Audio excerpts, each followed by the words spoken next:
I wake up, I feel cozy, yeah. Can you hold up? Don't need no coffee yet. Morning po! Morning mga biik! So, it's our last day here in Busan. So, for today's vlog, magpupunta tayo sa Huinyul Culture Village. Ayan. So, kung napanood nyo yung previous vlog namin, nagpunta kami sa Gamcheon Culture Village ng gabi.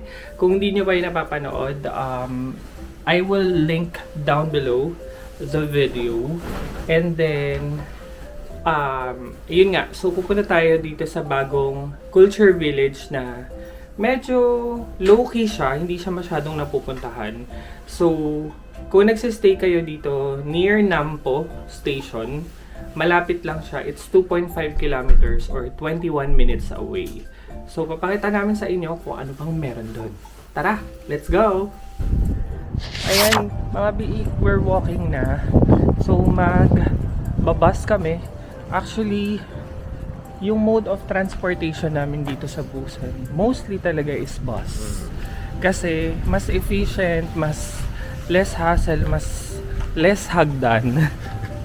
Hindi na kayo masyado naghahagdan. And, alam mo na yan, pag matagal ka ng traveler, as much as possible, ina-avoid mo na yung maraming lakad. Diba? At saka, minsan kasi pag mag-metro ka pa may, dito sa Busan, ano siya, parang ilang sakay. Lipat-lipat. Sasakay ka ng bus, tapos mag-metro, parang ganun. Transfer. Hindi ganun kalawak ata yung metro nila dito. Ayun. So, totoo naman. The temperature now is -1. So, ako, I'm wearing total of, wait lang, 1, 2, 3, 4 layers of clothes. Sa pangtaas, tapos 2 layers sa baba. Ikaw? 3 layers. Pero malamig pa din, oh. Siguro travel tip ko for mga first timers na mag-winter travel, invest kayo sa ganito, sa earmuffs. Kasi masakit siya sa tenga pag sobrang lamig na. Yan o. Saan ba natin yan nabili? Shopee! Sa Orange app. Arte! Orange app.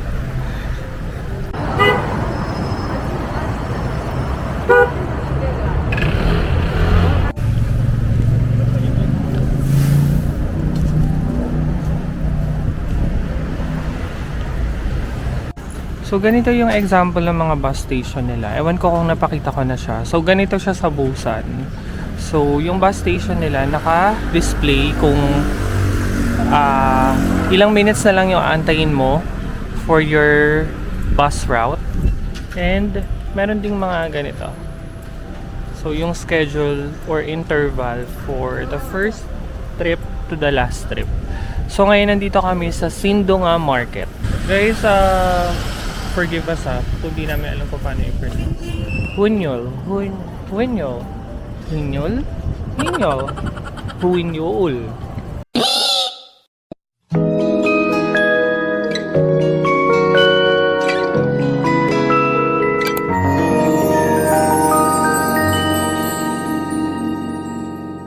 Ay, hindi. Ano to yung viewpoint? Ganda! Ganda. Ang ganda mo picture dito, biik.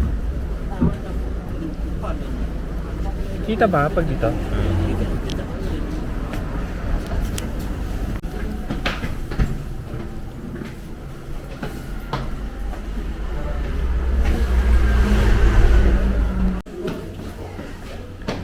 So eto guys, bago ka makababa dun sa pinaka area, meron pa exhibit. So ang cute kasi pinapakita yung culture ng village na to.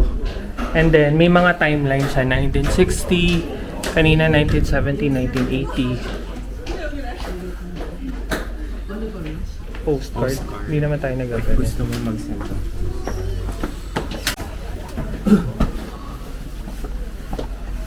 Wow. Wow. Ay.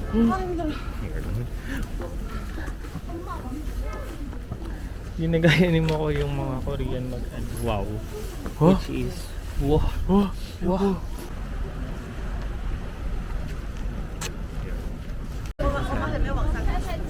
So, itong village na to, situated siya sa gilid ng dagat. And then, yung mga gilid-gilid na yan, puro mga coffee shop, mga coffee wine dessert, artisan kineso, pakit-cute na mga yan. So, ang dami ding mga Korean na nagvi-visit na Yan. na siguro hindi sila taga Busan. Pala decision ako. Pala decision ka. Pero ang ganda ng Hindi. dagat, tingnan mo. Ang ganda ng dagat. Tapos, kahit nasa arawan tayo, ang lamig na naman. Super lamig.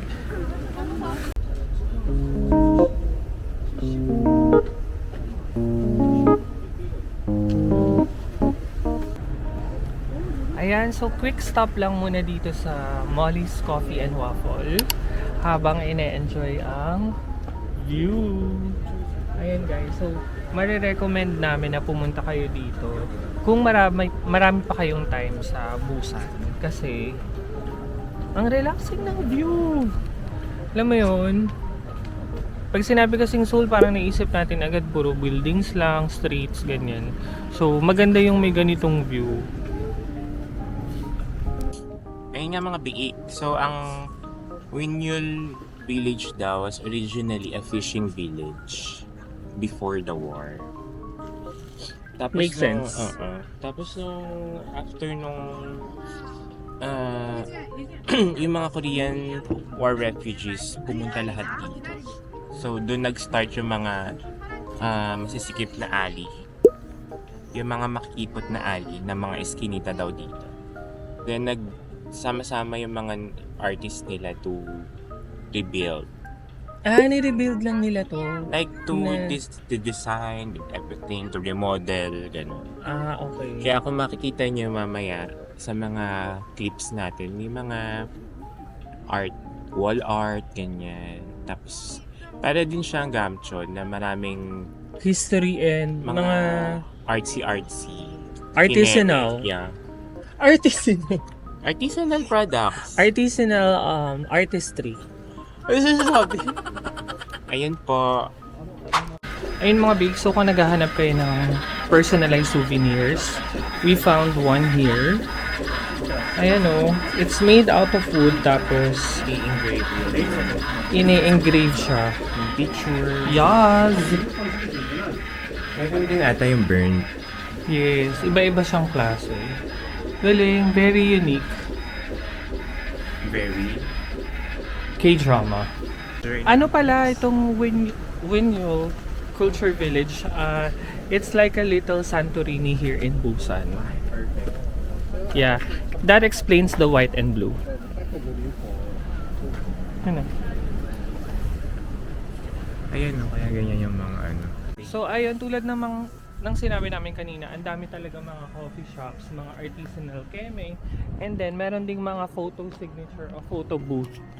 Alam mo yan, wala ka sa Korea kung hindi ka nakakita ng photo booth.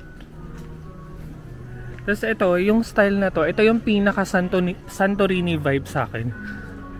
Sabi ko Santoniri. Ang ganda ng... Ay, ang ganda na damit mo dyan. Sige nga. Ayan, ang dami nilang mga... Alam ko lalagyanan to ng tumbler eh.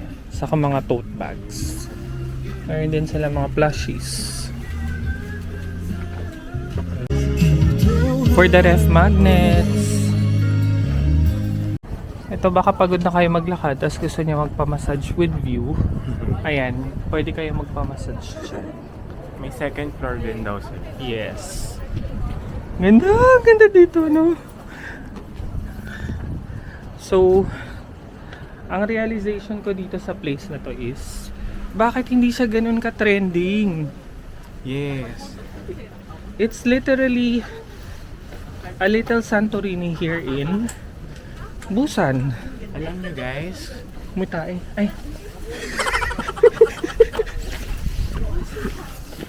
alam niyo pinopromote nga natin. alam nyo mga biig, kung ako tatanungin, kung gusto nyong ma-feel talaga na nasa Busan kayo with the feels ng ocean, mas better itong village na to kaysa sa Gamchon na Kasi yung Gamchon, for me, ang vibes niya is parang Baguio kasi. Merong ganun sa meron Pilipinas. sa atin. May tae talaga. Yung Ayun. kanan. Kanang village. Ayun. May mga pang pets. Kompleto. Ay, ang galing. Nakita pa natin to. Yan. Ibig sabihin yan is Winyol Culture Village. Charot, di ko sure. Ayun mga biik. So that concludes our Winyol Cultural Village. Culture Village. Ayan, so punta kayo guys dito kung gusto niyo ma-experience yung very provincial Busan vibes.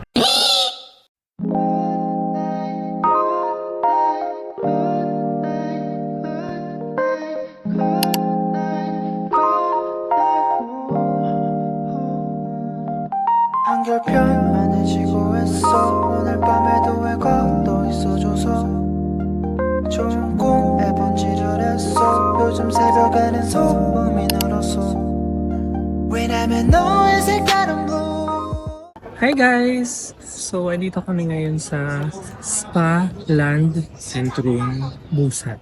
City Mall, Busan. Spa Land Busan. Ayan, so nandito kami ngayon sa Spa Land Busan. Nagko-Korean spa kami kasi sobrang lamig nga sa labas. So, pwede naman mag-video sa part na to pero may mga portions or area na bawal talaga. So, ditong area is where pwedeng mag-meet ng girls and guys. So, ano na siya? Correct. Nakalagay dun meeting area. Oh, meeting point nakalagay.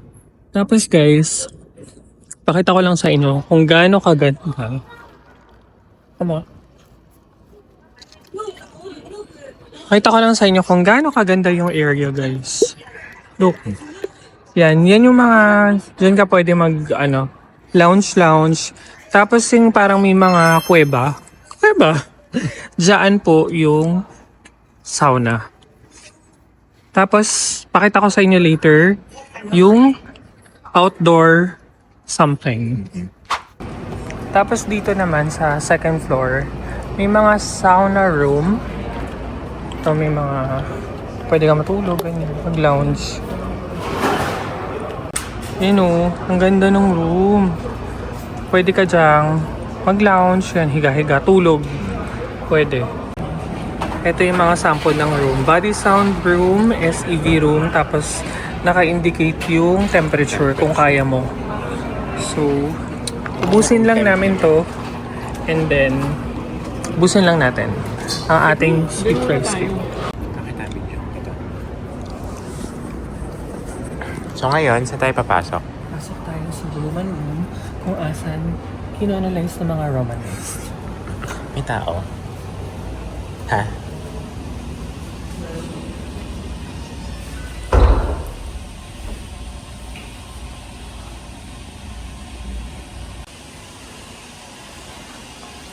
Ano ba nga?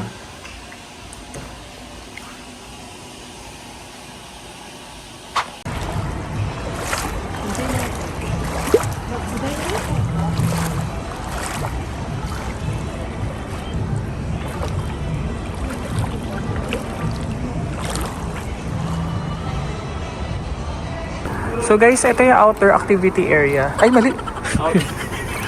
Ito yung outdoor foot bath. Ayan siya. Ito, open area siya. Sobrang lamig. As in talaga. Tapos, ito. Yan, kukuha ka ng suot ng pang-adyuma. Yan.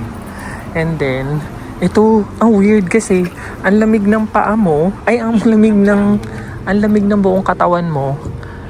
Ang init ng paa. Ang weird. Ay, hindi mo pinutol? Ha? Pinutol mo?